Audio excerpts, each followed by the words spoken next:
सबको मेरा प्रणाम है, नमस्कार है प्यारे बच्चों। अभी जो सबसे ज्यादा आपके मन में ये सवाल आ रहा है कि डिफरेंस बिटवीन परसेंटाइल और नॉर्मलाइजेशन, अभी आपका आंसर की आ चुका है। आप अपना अपना सारा कुछ चेक कर चुके हैं। आपको ये लग रहा होगा कि नॉर्मलाइजेशन और परसेंटाइल में क्या अंतर है, कैसे सर परसेंटाइल वो निकालेगा। इस पर हम लोग आप फॉर्मूला के साथ हम आपको दिखाएंगे, निकाल के भी दिखाएंगे कि कैसे परसेंटाइल निकाला जाता है। नॉर्मलाइजेशन निकाल के अभी आपको हम नहीं दिखाने वाले हैं, इसलिए नहीं दिखाने वाले हैं कि नॉर्मलाइजेशन अब होना ही नहीं है, तो उसके बारे में जानकारी लेके क्या फायदा है।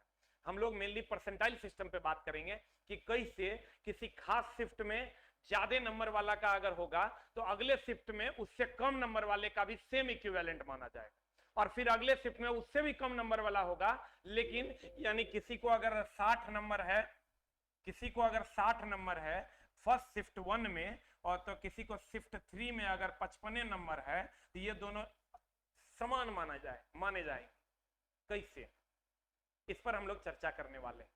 तो प्यारे विद्यार्थियों, इसका मतलब ये हुआ कि अगर अलग अलग जोन में आप अपना जो एग्जाम दिए हैं उसमें 3 शिफ्ट में अगर मान लीजिए एग्जाम हुआ है, शिफ्ट 1, शिफ्ट 2 एंड शिफ्ट 3 में, तो आप ये समझिए कि आपके शिफ्ट में अगर 60 का जितना वैल्यू है, दूसरे शिफ्ट में अगर क्वेश्चन टफ है तो 55 का उतना ही वैल्यू। आप कहिएगा कैसे। और तीसरे शिफ्ट में अगर उससे भी ज्यादा टफ है तो भैया 52 का भी उतना ही वैल्यू है जितना पहले शिफ्ट में 60 का। कैसे, उसका क्या फॉर्मूला है, उस पर हम लोग चर्चा करने वाले हैं। What is percentile. Number, percentile का फॉर्मूला है number of student appear in the shift with raw score equal to or less than the candidate but total number of candidate who appeared in the shift गुना 100। आप कहिएगा नहीं समझे sir, तो हम निकाल के दिखाते हैं आपको। ये नॉर्मलाइजेशन के बारे में हम लोगों को नहीं जानना है, ये क्या है, इसलिए नहीं जानना है कि अब नॉर्मलाइजेशन हुआ नहीं है। हम लोग आते हैं परसेंटाइल में। मान लीजिए हम 3 शिफ्ट लेते हैं, शिफ्ट 1 जो इजी था, शिफ्ट 2 जो मॉडरेट था, और शिफ्ट 3 जो टफ था। गौर फरमाइएगा, शिफ्ट 1 का जो 65 नंबर है रॉ मार्क्स, वो शिफ्ट 2 चूंकि मॉडरेट था, ये इजी था, ये मॉडरेट और ये टफ है, वो इसके 62 के बराबर है। और शिफ्ट 3 के 60, ये तीनों आपस में बराबर। अगर टफ में किसी को 60 आया है और इजी में किसी को 65 आया, तो ये तीनों आपस में बराबर है। कितना बढ़िया सिस्टम। कोई ये नहीं कह सकता कि मेरा टफ था तो मेरा कम मार्क्स आया इसलिए नहीं हुआ। आप ऐसा नहीं कह सकते। आप देखिए कैसे निकलता है, आप गौर से देखिए। तो ये शिफ्ट वन की बात करते हैं हम लोग। ये शिफ्ट 1 किधर गया, ये शिफ्ट 1 हो गया, इधर आइएगा ये शिफ्ट 2 हो गया, और इधर शिफ्ट 3 हो गया।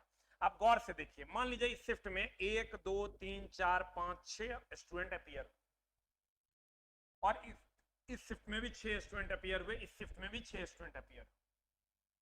स्टूडेंट अपीयर पर भी ये डिपेंड करता है। तो देखिए कैसे निकालते हैं इसका। जो मान लीजिए 65 नंबर किसी का आया, इसका परसेंटाइल भी 100 के बराबर है। 62 आया वो भी 100 के बराबर है, इसमें 60 आया वही 100 के बराबर। ये निकलता कैसे है, जैसे मान लीजिए इसमें जो नंबर ऑफ एप्लीकेंट्स कितने हैं, आप गौर फरमाइएगा। तो नंबर ऑफ एप्लीकेंट्स कितने हैं, और इसको हम लोग थोड़ा सा इस पर चला, हमने बहुत ज्यादा वर्कआउट किया है ताकि आपको दिक्कत ना हो। गौर फरमाइएगा, अगर मान लीजिए यहां हम आते हैं तो इसमें नंबर ऑफ, इसको गिनना है 1 2 3 4 5 6, तो टोटल नंबर ऑफ एप्लीकेंट्स हो गया 6। ठीक है, टोटल नंबर ऑफ एप्लीकेंट्स हो गया, चला जी कितना 6। आज 6 के बाद अगर हम आते हैं तो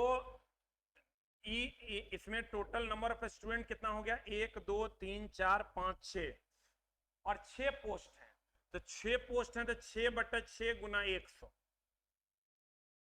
ये हो गया मेरे दोस्त 100 के बराबर। 6 6 कट गया इसलिए 100 हुआ। अब यहां आते हैं, तो यहां आइएगा तो टोटल नंबर ऑफ एप्लीकेंट्स हो गया, एक इसको लेते हुए 1 2 3 4 5, यहाँ 5 हो गया। और टोटल नंबर ऑफ स्टूडेंट कितना है 6, तो 6 से भाग देंगे, गुना 100 कर देंगे। आप देखिए इतना आ जाएगा 500 बटा 6, 6 48 83.3 आ जाएगा। फिर यहां आते हैं तो इसको गिनते हुए 1 2 3 4, तो टोटल नंबर यहां से ये चौथे नंबर पे है, यहाँ 4 हो गया। इसके नीचे कितना है 1 2 3 4, टोटल नंबर ऑफ एप्लीकेंट्स हो गया 1 2 3 4 5 6, यहाँ 6 से भाग देंगे, गुना 100 करेंगे, इतना आ जाएगा। फिर यहाँ ये कितने नंबर पे है, इसको लेते हुए 1 2 3, तो यहाँ 3 दे दिए। 3 के बाद टोटल नंबर ऑफ स्टूडेंट से भाग देंगे 6 अब बटा 100, देखिए आ जाएगा 100 या 300।